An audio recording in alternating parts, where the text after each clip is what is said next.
good.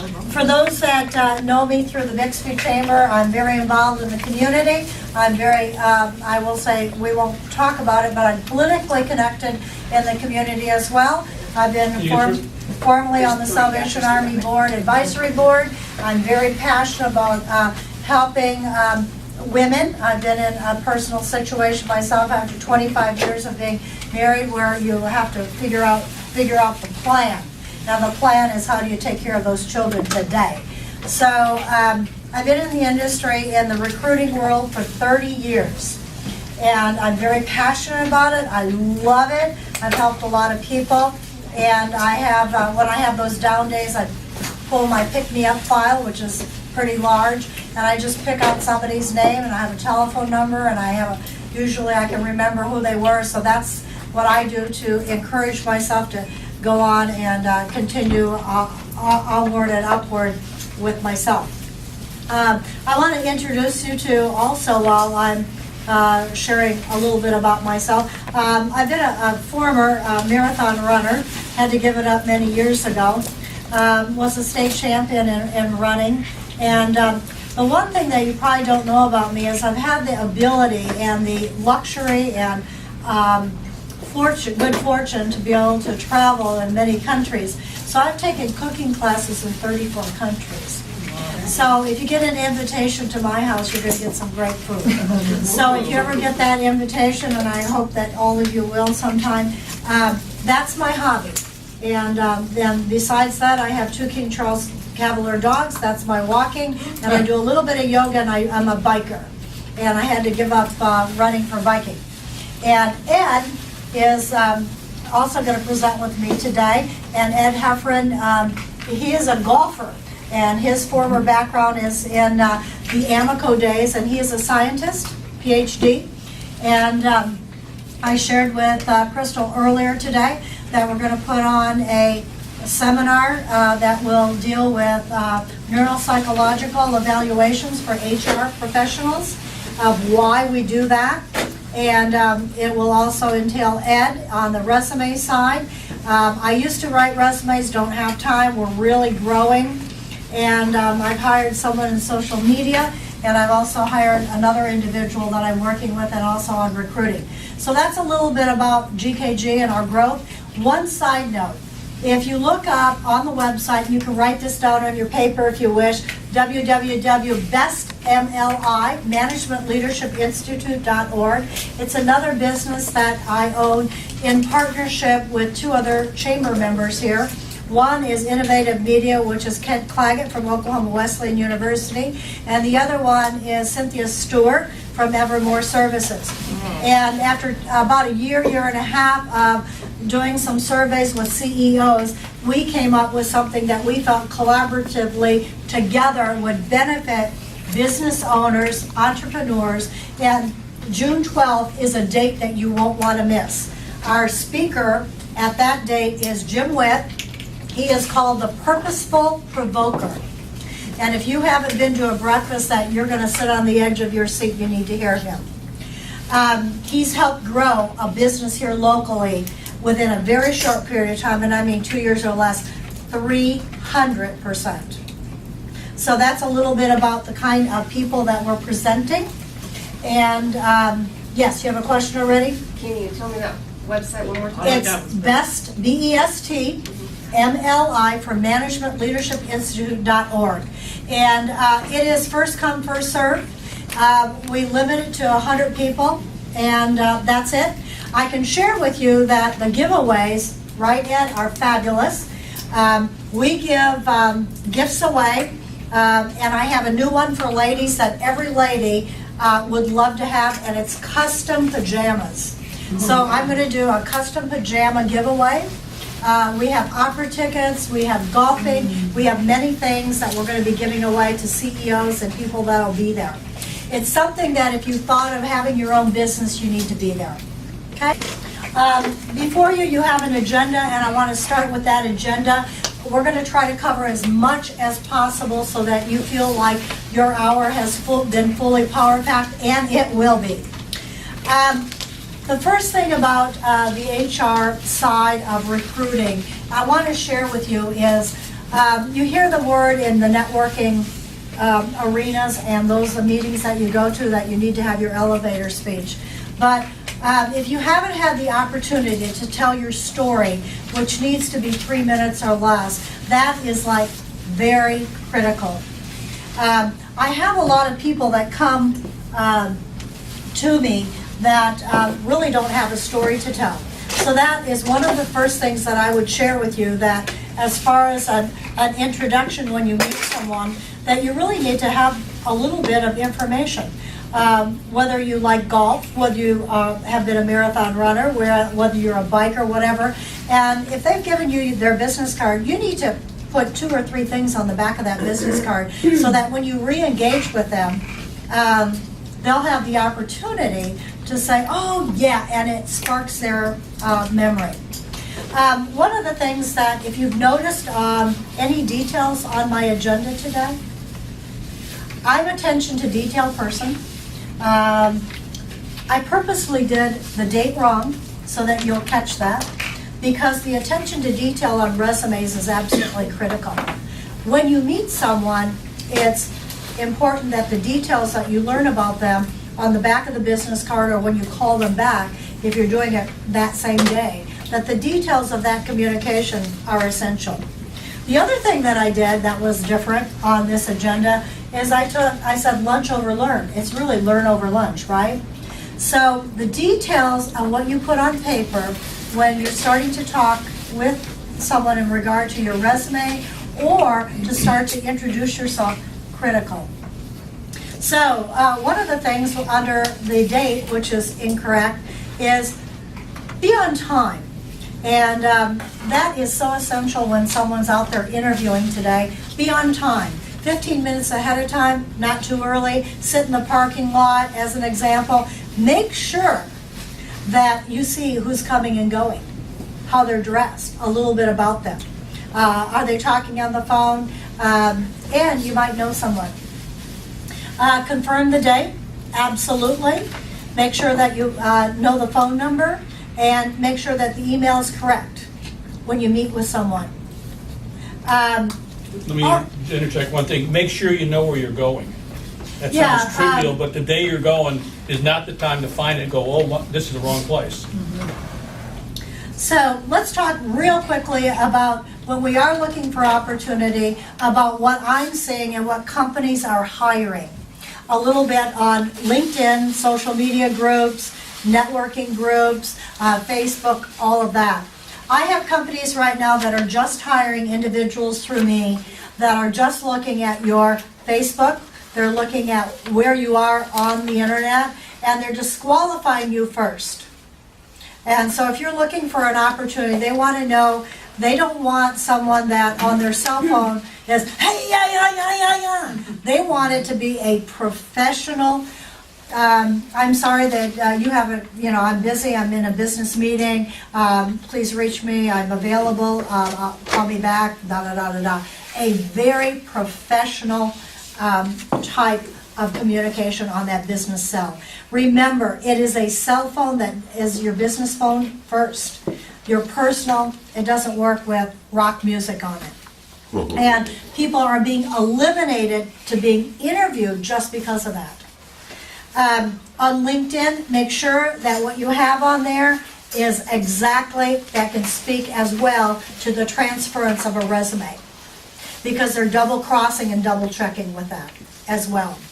I have one company that I work with, and it's a very large energy company, and they have hired one person from me in the past that's still there. Jessica's wonderful. All she does all day long is disqualify people through Facebook and through social media to eliminate them of why they do not need to be there. That's her job all day long. So she's on the internet. Right now, I can share with you that there's at least 70 networking groups alone through the Tulsa Regional Chamber that are out there. We are partners with them.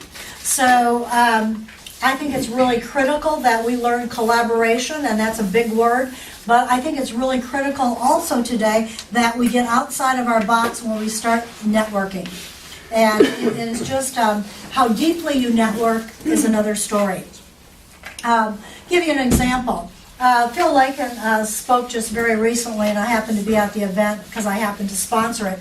But he said this to us, is we have an organization here locally that is #1 in the country. It is the Tulsa Community Foundation. It is a $4 billion nonprofit foundation. And that foundation is recognized all over the world. So if you're looking for opportunities in the nonprofit world, or for an executive director as an example, or wanting to be connected, they're #1 in the entire U.S. Look at those opportunities.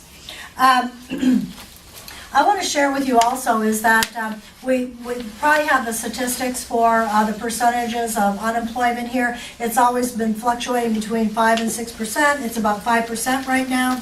4.9 this morning. And look at Nevada, you're at about 3.8, but if you're going to California, it's 9 point plus. We really do have an opportunity here because we also have heard recently about the entrepreneurs.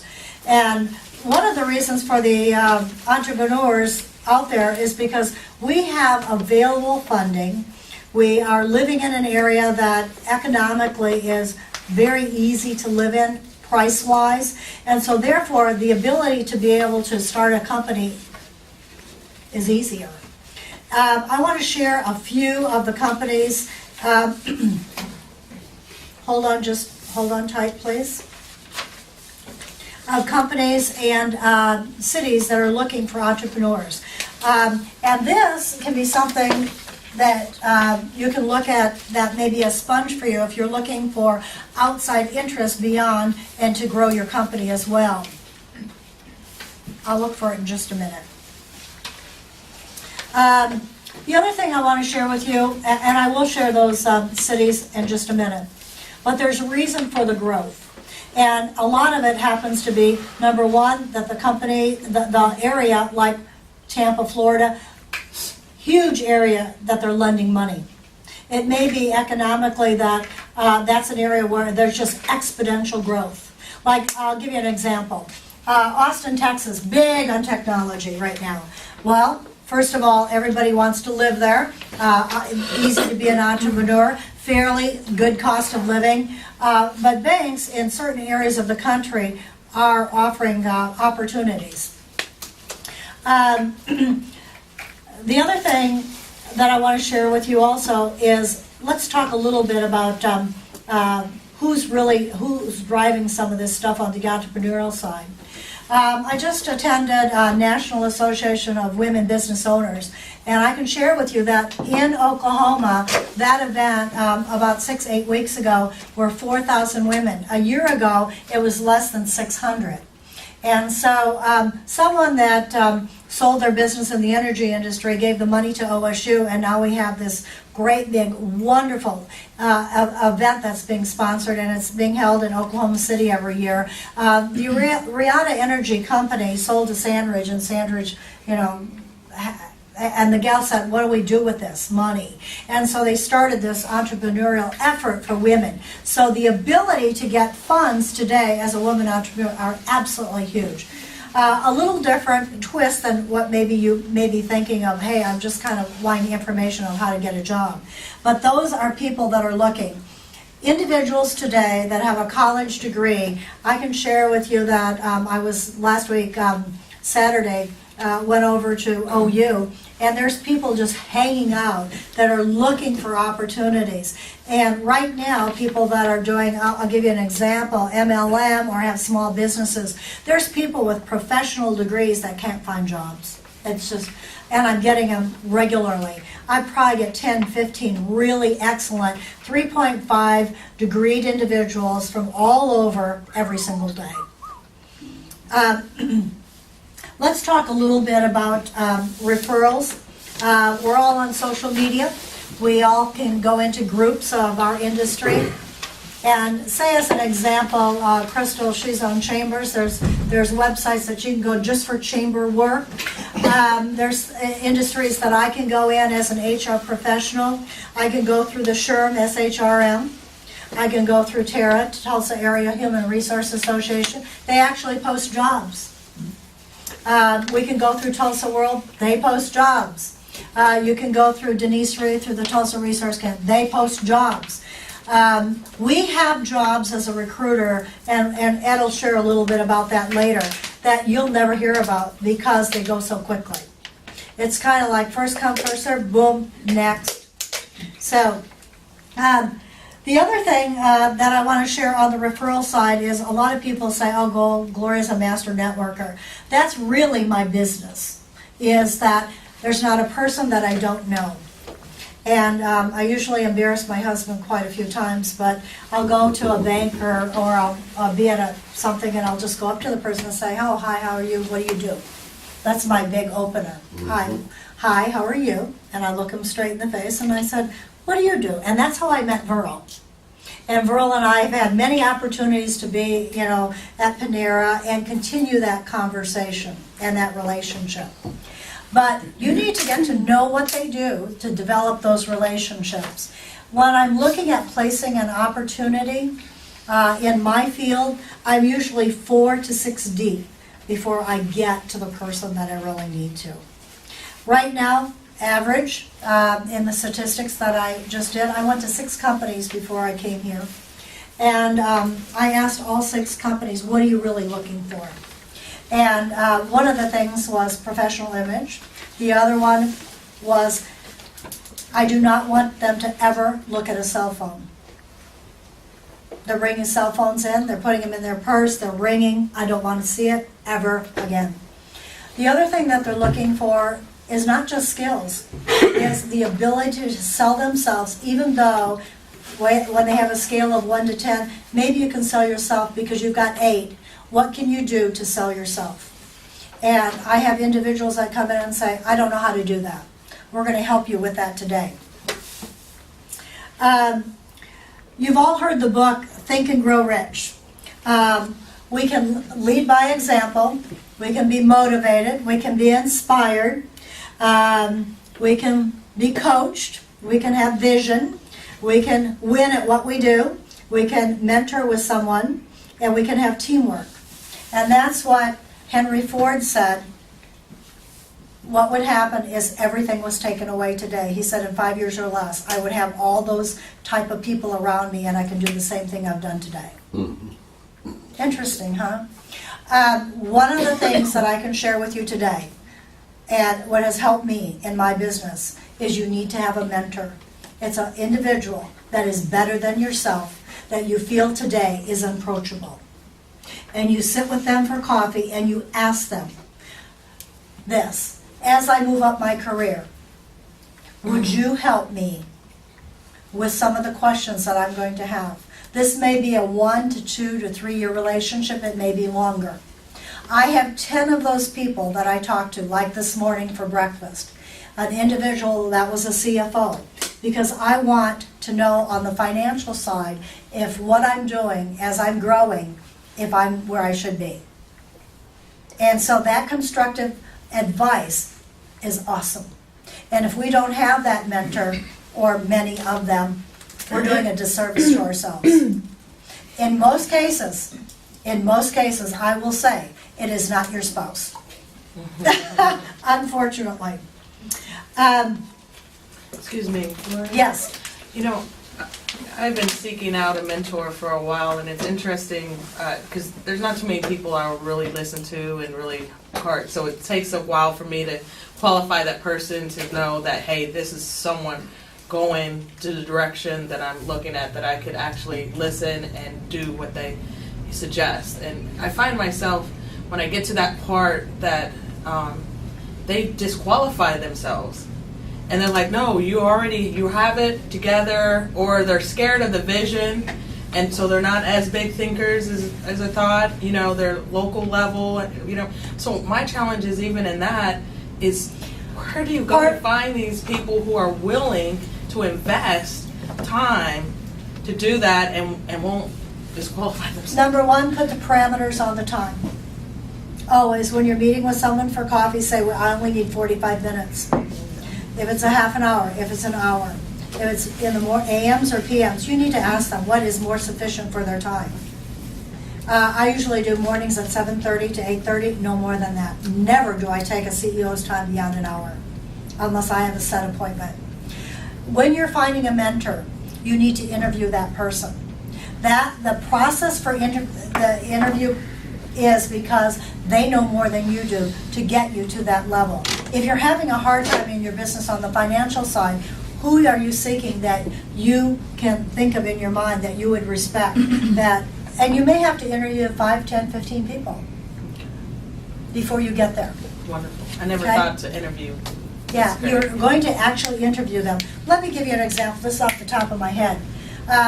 Many years ago, when I was in my early 20s, I was a Mary Kay director. And I interviewed, I had 144 people working underneath of me. I interviewed every single person that I brought. That's a lot of time. But the reason for the success was because I had my qualifications of what I was looking for from 1 to 10 of what I needed to help myself personally grow. And that's one of the areas of why you need a mentor. What I see on resumes today, there's no personal growth. They've been stagnant for years.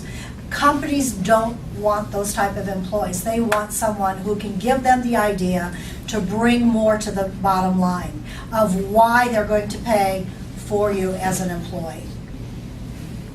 Okay? I'm going to introduce Ed because we've got a lot to cover on the resume side, and then I'm going to finish up, and we're going to get a whole lot more going as far as the resume, and then because it's a vital part of the marketing process. I'm a flip chart guy, sorry.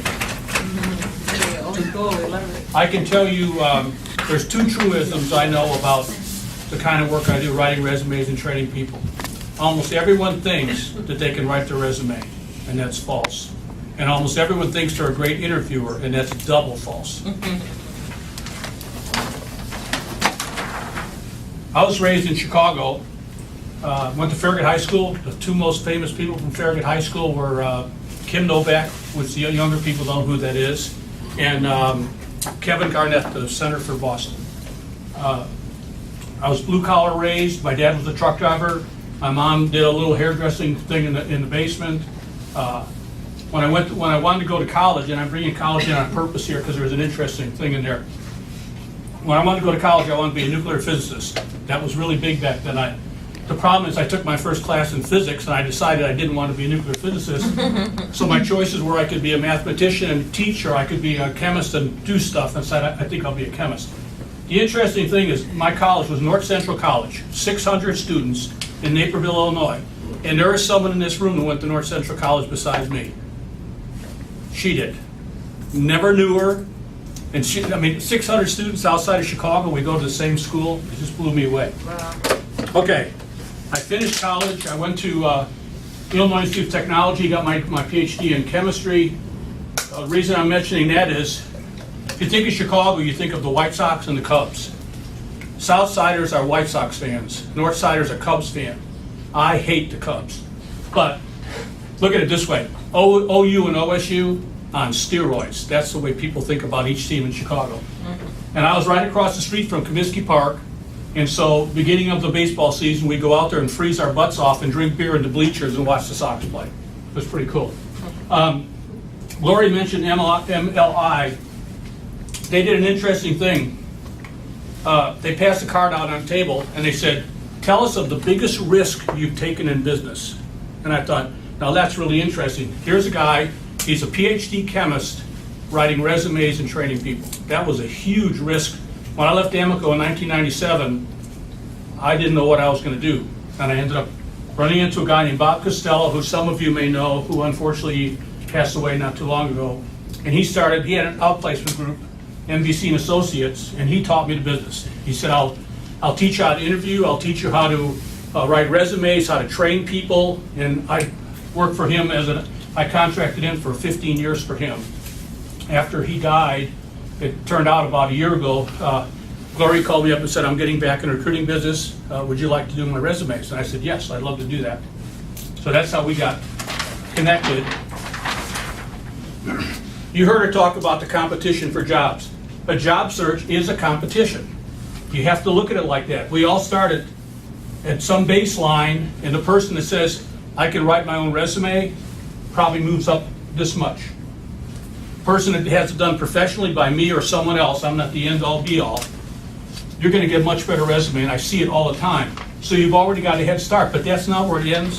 Where the next step is training. How do you interview? That's just critical. This person says, I'm really good at it, I don't need to do it, and so they go in and probably don't get the job, and you'll have someone that takes the trouble to actually get trained. They're so much better at interviewing.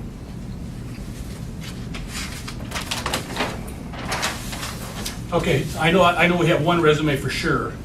Who has a resume with them? Anybody? Got a resume with them. Okay. Can I Yeah, interject for sure. just a second? I want to share some money, because money always talks when we talk about jobs.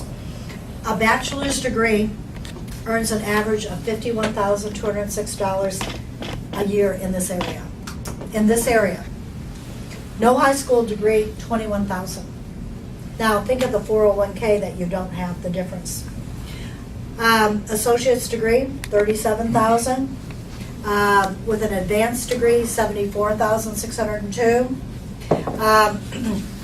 A doctorate, $3.3 million in your lifetime. Average, college graduate lifetime average, $2.3 million. High school graduate lifetime average, $1.3. College graduates earn 84% or more over a high school graduate. And I have a lot of older people that come in that don't have the degree. These are current stats, but I want you to think about not only the salary differential, but the 401k differential, because we have children that we want to have go to college, and on top of it, we want that for our future. By the way, if you don't have a resume, but you really have a resume somewhere else, that's why we gave the business cards out. If you want to send it to me electronically for no charge, I'd be glad to look it over and give you some feedback on it. Okay, of the three, it was three people, how many pages? How long's your resume? Oh, I brought I have a one-page one. But Okay, I okay. brought the two-page. What about the other ones? What's yours? 2 and that much. 2 and that much? Okay, 2 and too much. Was there one more? Was that it? Yeah, mine's just one. One? page. Okay. Look at it this way. The average resume is read for 90 seconds. Right. 75% of people never get to page 2. Okay, so what does that tell you? You better put all the good stuff up early so they're interested, they want to go on. My record is 17 pages for a resume. The guy said, well, I'm telling you what I did. It wasn't a diary, it was a resume. And he just keeps adding to it, and he's going, nobody wants to read it. Gee, I'm surprised. Okay, did you write yours? I've had help. Some help? And yours? I did, You did? and also from the downtown group, First United Methodist. Okay. From And how about yours? Bob and Yeah, I wrote the original and then it was revised by a career counselor at OSU. Okay. Tulsa. Okay. It's amazing to me. I went online the other day just for fun. There's one website that has 1,000 resume templates. 1,000. How do you pick it? But the bottom line really is style is important, but accomplishments are the key to the whole thing. Telling me what you did and how well you did it is what sells you, not that you have it done in pink and beautiful handwriting and all this kind of stuff.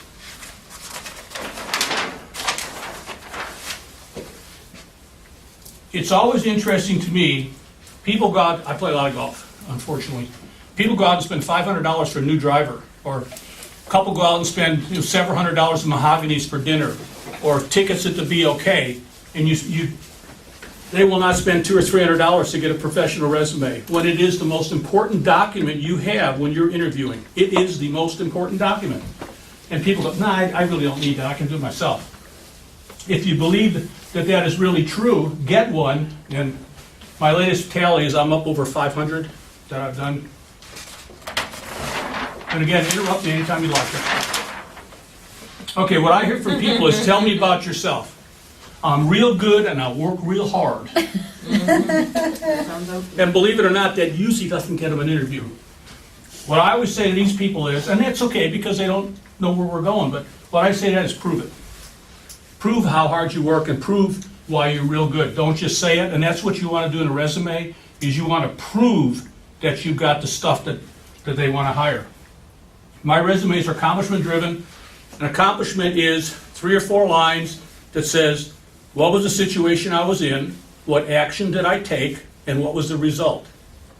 People are really good about talking situations. I manage 500 people. Any good? I don't know. I manage 500 people, but if you can say, I increased sales by 20%, or I reduced budget by this, or I finished a project under the time limits or something like that. In a normal 2-page resume, I normally do 12 to 14 accomplishments. Okay, the other thing you have to worry about is how much information do you give someone? If I give you too little information, you can't make a decision. If I give you too much information, that really lays you open for people reading and finding things that you shouldn't have said that they pick up on. I mean, I call these knockouts, but the classic example is spelling. It blows me away. It seems like every resume I see has got misspelled words in it. We got spell check out there. But knockouts are a killer, so you're better off never to give too much information in a resume. That's why we try to limit it to the size we do. Okay, this is the too technical part. This is the format for a resume that I use. This is the most important thing in a resume, is the job objective. It is the least thing I ever see when I talk to people. Look at most resumes. You'll never see at the top, I want to be in industrial sales, a senior level industrial salesperson, or engineering, with an oil and gas company. Okay, what happens when a resume goes into somebody's desk? It gets put in a stack. The stack may be this high. And as Gloria alluded to, what is the first job of this person? To make that stack look like this. And so what they do is they go through and, no job objective, we're not going to even look further. You can't expect them to figure out what you want if you don't know what you want. So this is the number one thing I push, and this is hard. People have a lot of trouble with this. Once I have a job objective, everything below, like my little structure here, feeds into the job objective. If it's not supporting the job objective, it's not in the resume. It may be interesting and fun, but it's not going to be in the resume. Sometimes I use a summary, which is a paragraph. People will do a summary of qualifications, and that's okay. Then I do accomplishments, I do the work history, I do education and skills. We'll get to this later.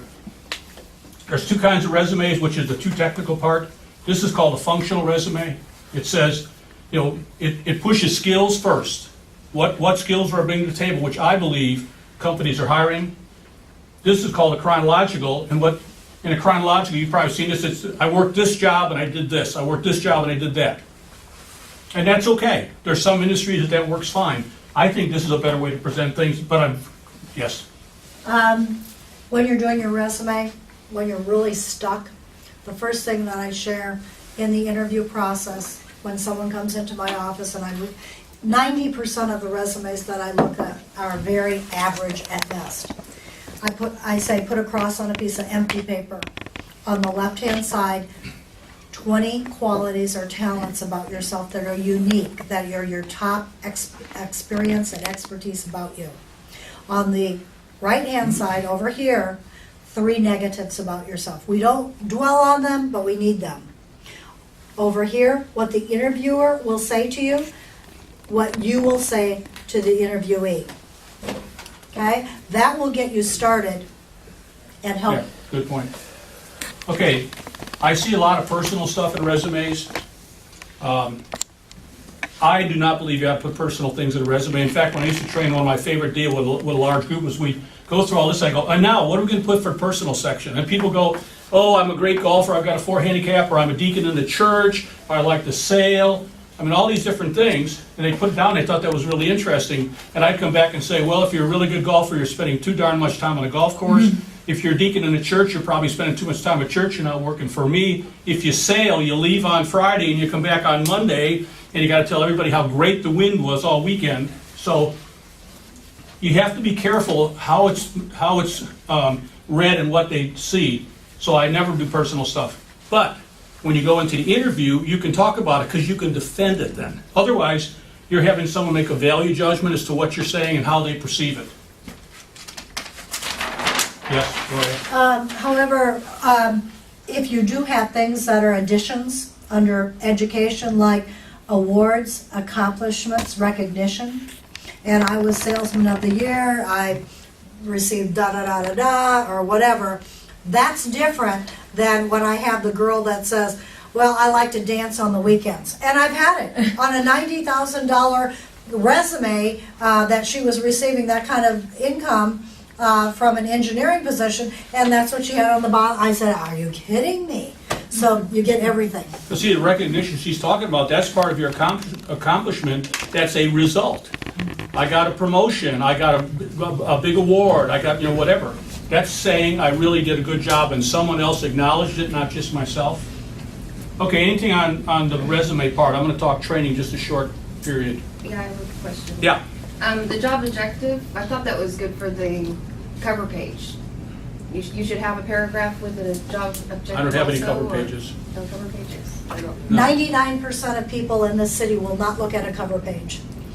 A fabulous written resume that is the marketing tool that gets you into the opportunity is all you need. You may need 1 or 2 resumes, but you don't need a cover letter. Recruiters, HR professionals, and when I go in their office, some of these resumes are as deep as this.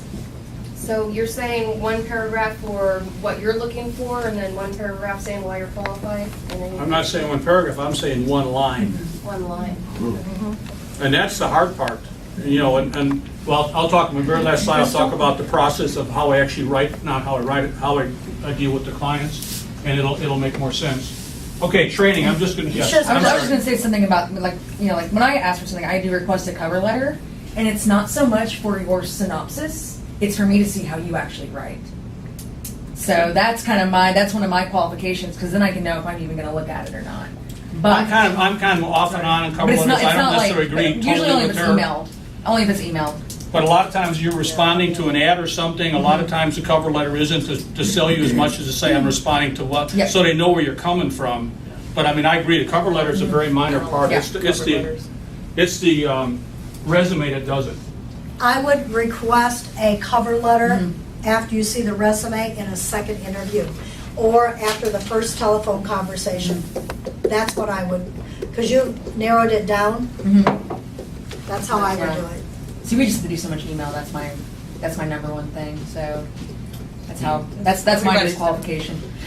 I'm sorry, what? Everybody's different. I know for me, I used to be a recruiter at Magellan and Midstream, and because a lot of times, all of ours is electronically done, and and sometimes we have to upload, and I'm not going to upload your cover letter and your resume. It's No. bad enough I got to upload your resume. Yeah. So everybody's different, I agree. and then some of the things that you say that people are looking for, I noticed that people that are old school that hadn't had a job in a long time, they used to put their whole history. They had their date of birth, social security, but I was told that back in the day they had to have all that stuff. So, Hey, I'm old and I didn't have to do that. How old are these people? well, these are people like from the 70s, Wow, that's far. 70s, I was. Well, that was looking for jobs in the 70s. Most companies share with Grady, me. I just wanted to drink the water. Just Maybe drink the I'd water. just be quiet, for no more questions from you. Most companies Okay. that ask about qualifications from me do not go back more than 15 years. Right. That's it. No more than Go back 15 to years. that. And the reason for that is it's because they're looking for technical skills within the last 15. And also they're looking for advancement within the last 15. I want to make one point, go ahead. When I'm hiring representative and agents for integrity, I never look at the front page. No cover sheet. I go immediately to the resume, and that's everything that I need. Yeah, 'cause it should be everything you need. Should be everything. So Crystal, I believe that you can gather what kind of writer that person is, Not if Ed's Not written if a I write resume. it. but at the same time, Well, and I just look for two things, like I said, for their writing and to see if they actually follow the instructions. Because 99% of them don't. They'll my resume's attached, thanks. It's like, no, at least they're to whom it may concern, my resume is attached, thank you very much for your consideration. if it's professionally written, I agree. But if it's one I'm by also them, really weird. I mean, it's okay, Yeah. I'm okay with that. Okay. But the bottom line is there's no single answer. Nope. Right. Again, back to my thing about about you don't know what people are gonna, how they're gonna interpret things, and all we interpret in different ways. A lot of old school says if you don't have the chronological, you're not doing it right. Right. Yeah. I mean, How do you get around the technical or technology venue of now everything is here, fill it out online, and this is how you get it? I mean, I know you you can need to cut try to and find paste. somebody that works at that company that you Right. can talk to. You're better off, I mean, you can do all electronic stuff you want, and a lot of it's just electronic that never goes anywhere unless they're keywording it and things like that. Right. But if you're really looking for a meaningful job and you really do your homework, you can find ways around that. I mean, the easiest thing to do is throw it over the wall and sit and have popcorn and a beer, watch TV, waiting for the job to come in, which I have a friend 8 months ago, he's still looking. Yeah. So, Good. I wanted to make one more comment here. For some reason, which I don't understand, people put education up front. I've never figured that out. I got my degree, I'm making this up, Oh. really. I got my degree 10 years ago. And, no, if I did it 30 years ago, why would I want it up front? I mean, I would, put it where it belongs. Okay, I'm gonna talk a little bit about training, and it's gonna be, how are we doing, Gloria? Keep going. Okay. I'm gonna talk about three things: personal assessment, the job search strategy, which is a combination of her work and my work, and then I'm gonna touch on interviewing and try to hit a couple of things I think are important in interviewing. Personal assessment, it's kind of the bedrock of everything that you do when you're looking for a job. If you don't know where you are, how's someone else gonna know where you are? The first thing is quality of life. Do you wanna work for a big company, a small company, a public company, a private company? In a big city, a small city, there's a whole bunch of things. What does your family want to do? Some people don't even ask, let's presume it's a male, he's out looking for a job, he's not asking his wife. I knew one guy who was he was a golf ball manufacturer. He lost his job, he was out for 6 months looking. He gets a call from somebody in Ohio. They fly him out for the weekend, and they offer him, he's gonna be like vice president of manufacturing. Fly him out for the weekend, he comes back home, tells his wife, he says, I've got this incredible job, and she said, I'm not leaving Tulsa. Didn't even talk to her, and so now the battle is, are we gonna take it, we're not gonna take it? Okay, skills, interests, and traits. You need to know, and part of what Gloria was asking you earlier is, what skills do you have? What are hard skills like engineering, typing, whatever? What are soft skills? Leadership, coaching teams, things like that. What are your skills? And I'm sure this morning you got up and when you're having your morning coffee or whatever, you sat down and think, I'll update my skill list today. Interest. What makes you get out of bed in the morning? What makes you excited to go to work? I love what I do. And she knows I love it. I just love what I do. It's just a lot of fun to do this. I meet people, I learn a lot of stuff, they're happy. And then finally, what kind of a personality do you have? If you're a massive introvert, don't go to a company that everybody's out there waving the flag on the front lawn. So if you look at your skills, you look at your interests, and you look at your traits, and where they overlap, I define as the ideal job. And when I got my first job with Damaco, there wasn't a chance that I knew anything about that. But once you do this, and you go out and get an interview, and they make you an offer, what I recommend is you come back and you do a job test. Look at this offer you got. Does it fit my skills, my interests, and my traits? That's real important. Now, especially if you've been let go, there's always this, the first job offer is the one I want to take because they want me. They love me. And you get in there and 6 months later going, boy, why did I ever take this job? Okay, how do we search for? First of all, references. They're not a random act. References are carefully cultivated. The references you pick, they're on the top of the list. Your first one is your most important reference. That reference has to know what you're looking for, has to have a copy of your resume, has to be informed of all checks that may be coming in, telephone checks, all that. It's just not random. You have to actually negotiate with these people as a reference. Contact list. Okay, Gloria alluded to a contact list. There's a lot of people out there that could help you that you don't know that they can help you, and they're not going to know they can help you unless you talk to them about it. And that's what this stands for. I don't know what you know. You don't know what I know. So I may dismiss him as a contact, and he may have valuable information for me. So you've got to make a big contact list. My contact list is probably 50 people. Networking. Networking is a really, really critical part of the whole process. And we actually have a process we run people through to teach them how to network. But another thing you have to remember is Gloria is very, very good at what she does. And she has contacts that have opportunities and information that you're not going to get by networking with other people. So that's why I think one of the things we really bring to the table is huge amount of contacts that she has and a huge amount of experience. Interviewing, types of interview, you've all heard them. Panel interview, I go in, I've got a bunch of people around the table beating on me. A parade interview, I go from office to office to office. But the one I really think is critical is a telephone interview. How do you deal with a telephone interview? First question is, not 10 o'clock on Sunday night, someone calls you up and says, I want to interview you right now. Do you have time? Do you have time? Yes. Why not? Because at 10 o'clock at night on Sunday, you're not up on your game. Yeah, you don't know who's on the end of the line. You You may have been talking to 10 or 20 people, and this person calls up and you go, oh yeah, let's go. And so normally you have to have a get out.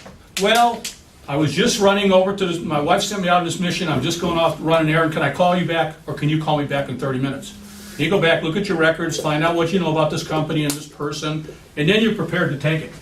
But what else is hard about a telephone interview over a face-to-face? Can't read them. Yeah, there's no face-to-face. 80 or 90% of communication is me reading what you're all doing, visually, and you've taken that away. And so now I've got to, when I deal with someone, I've got to go, did I answer your question? Did I answer the question versus you ran off on a tangent somewhere else? So it's very important to understand what you want to do in a telephone interview. A big area that people miss, find out what the interview process is. Don't get there on interview day and find out, whoa, call up and say, I'm going to be here for an interview. Could you tell me what process you use? What do employees want? Skills and fit. That's all. It's very simple. If you have the skills and you fit in an organization, they're going to be fine. So therefore, in the interview, you have to show them you have the skills and the fit. You have to feed what they want. Handling questions. Why are people nervous about handling questions? Because they might not know the answer. Right, that's probably the number one thing. They don't know the answer. You're always afraid you're going to get submarine with a question like, why are manhole covers round?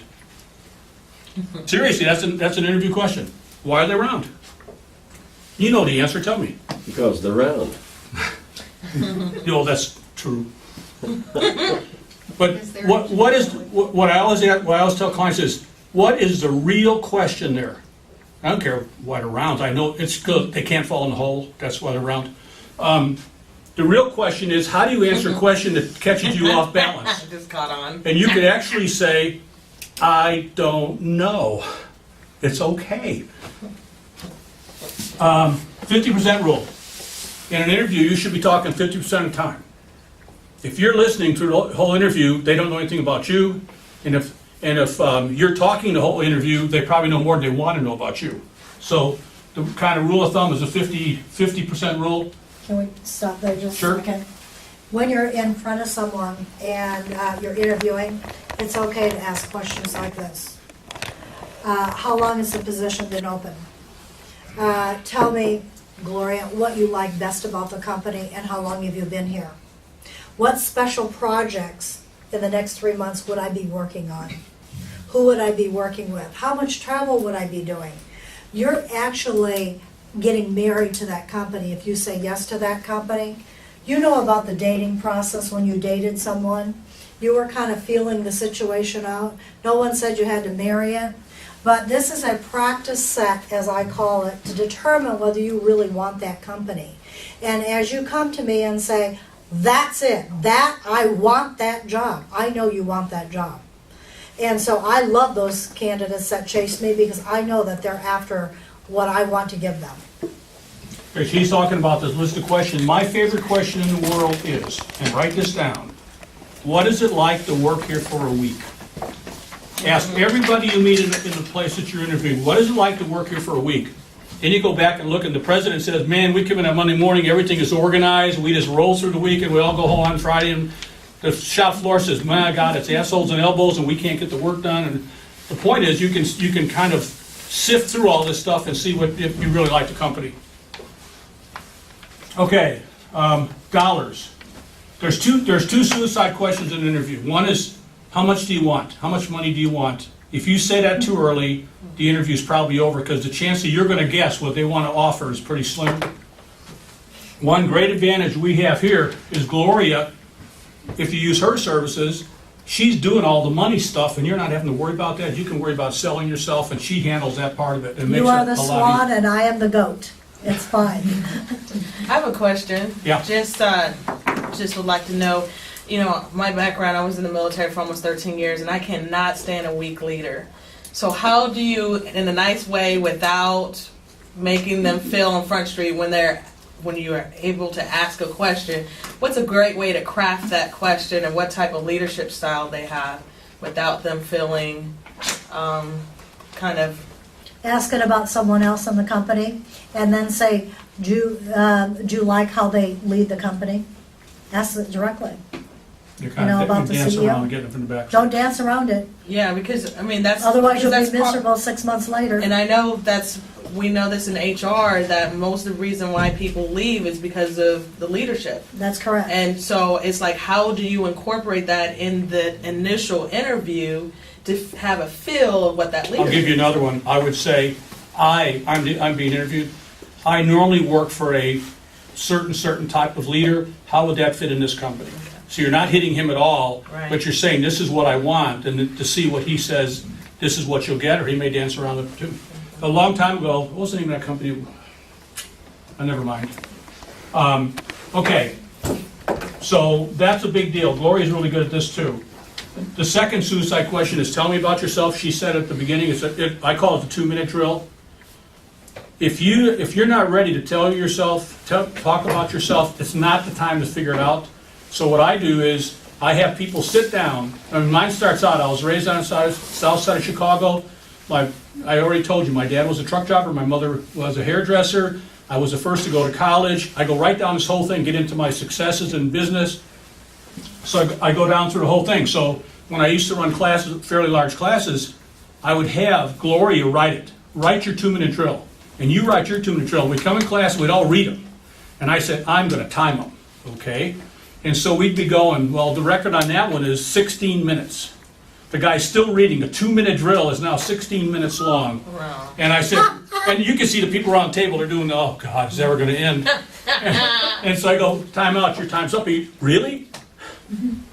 So that's something very important. Figure out what do you want to say about yourself and do it in 2 minutes. Because you can use it, you can extract parts of it to fit things that come up in conversation. Mercifully, we're almost done. A great resume gets you an interview, doesn't get you a job. I know no one that sent a resume in and got the job, they go start tomorrow. Training and preparation can get the job. And we do this very well. And our niche, we have a very interesting niche. I will do my work any day, any place, any time. My most interesting one was in Owasso at 9 o'clock on a Saturday night. I was writing a resume with this guy while his kid played video games behind us. So,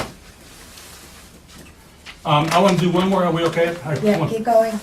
This is the last thing. What is the process that I use? And I've kind of crafted this over time, and it works really, really well. Normally, I'll get a contact from someone. I will say, send me your resume if you have one. I don't care how out of date it is. It's not important to me. I just want to get a feel for the person. Okay, once I get that resume, I will sit down and I will annotate the hell out of it. And I will decide what I want that person to do. Then I actually meet with them. I am wearing Panera Bread out. I mean, I go in it right away. Yes, you want your $2.05 coffee again? Yes. And so I'll meet, we'll discuss it. Usually takes half hour to an hour. Then I give them specific homework. This is the part that people don't understand about writing a professional resume. It's a lot of damn work on your part. I can't write what I don't have. So I give them homework, and man, they struggle. But I get them through it. So once they get the homework back to me, I usually write it in 1 to 2 days. I'll send them a draft. Then they can play with it if they want. Then when I'm finished, I send them a final, and then I send Gloria one. So it works out really well. It's a very slick process. It doesn't take a lot of their time, but the homework is the killer. Questions?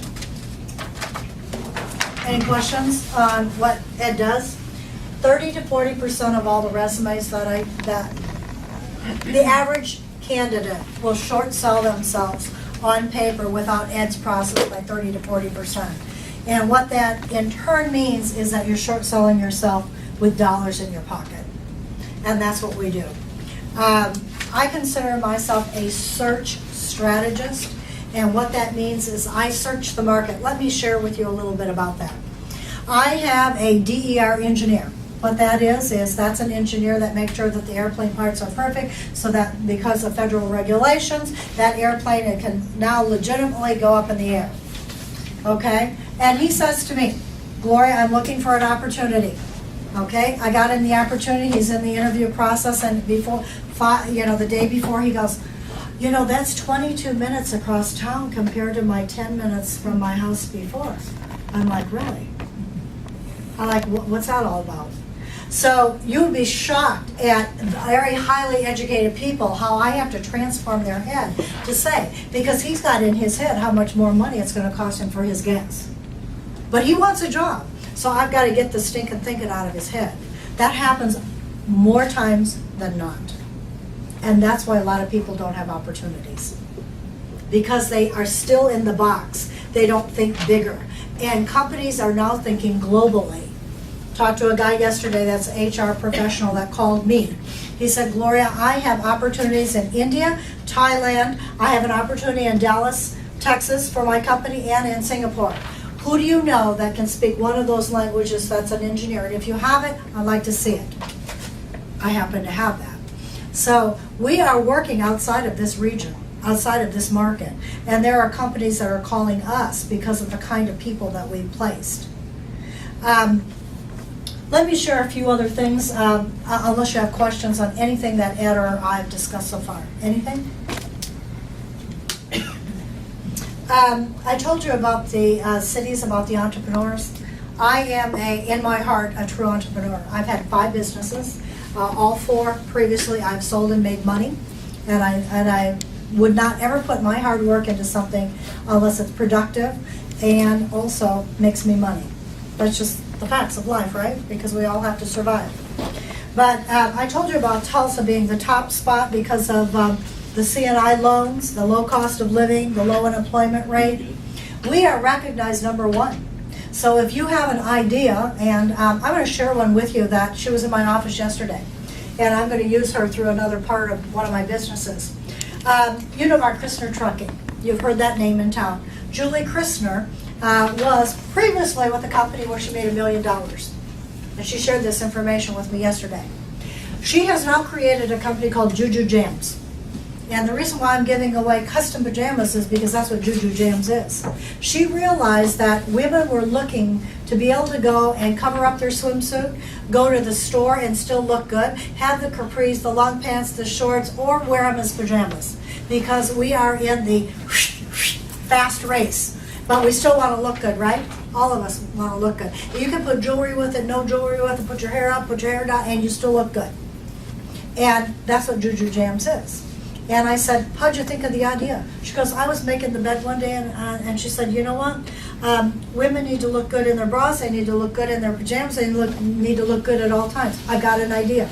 She went that day to go get the fabric, called a manufacturer in New York and said, you're a designer, I have this idea, this is my design pattern, what do you think?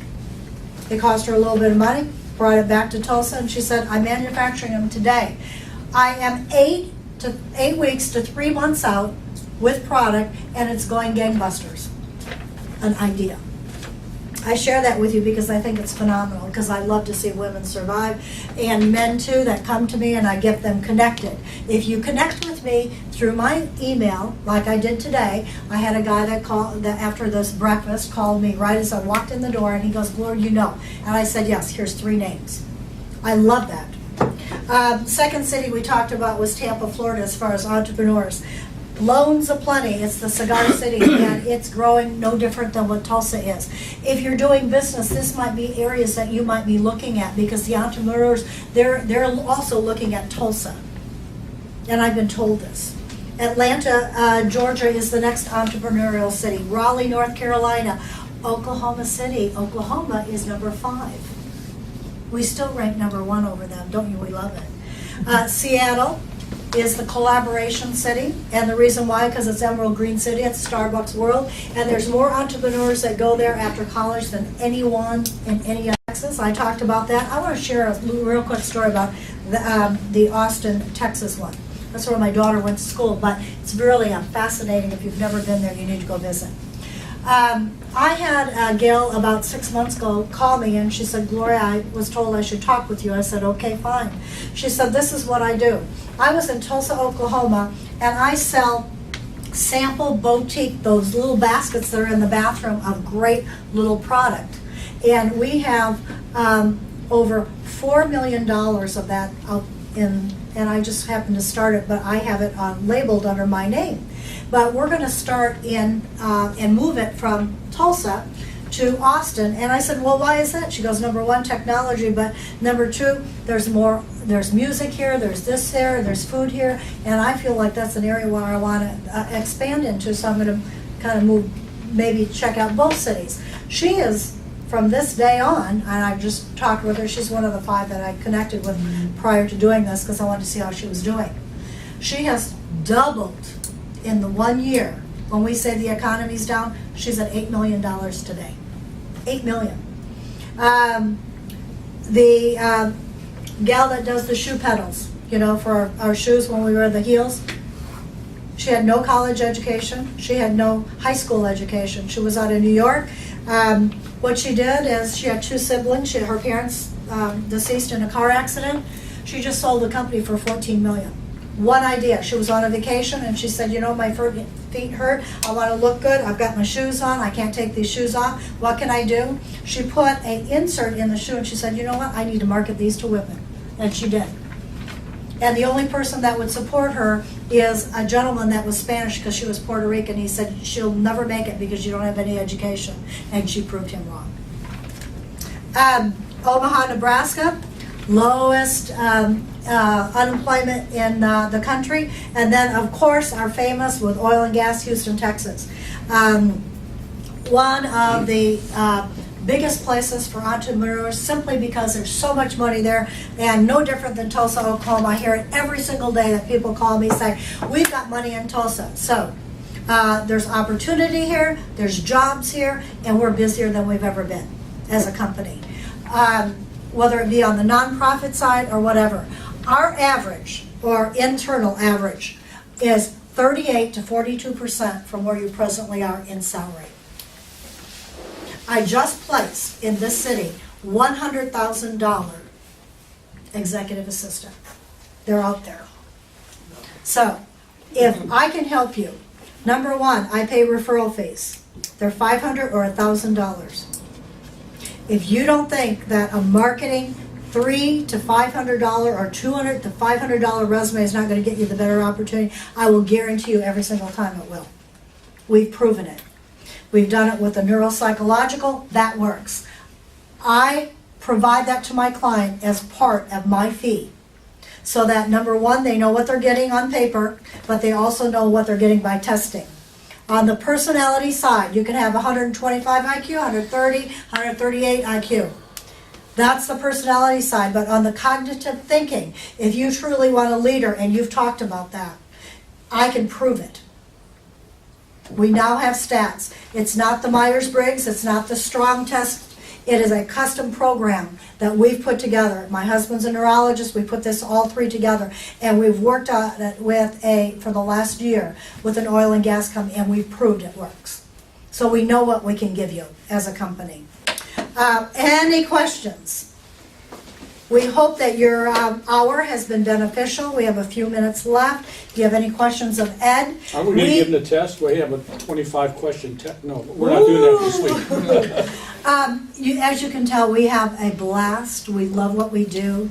There is nothing greater than giving the opportunity to someone for a position or connecting them to be an entrepreneur. And I have a gal that is an RN that we're moving toward that area.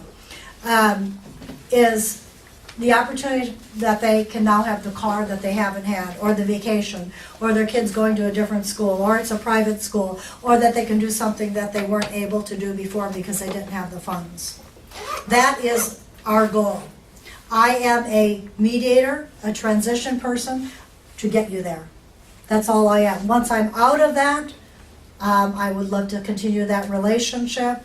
It's not about just making that happen, it's about more than that. You are my referral source and I will treat you that way. So thank you so much for your time. We really appreciate that you've spent the time with us together. And we hope that you refer people to us, and we will take care of you financially in that as well. So, thank you. Thank you.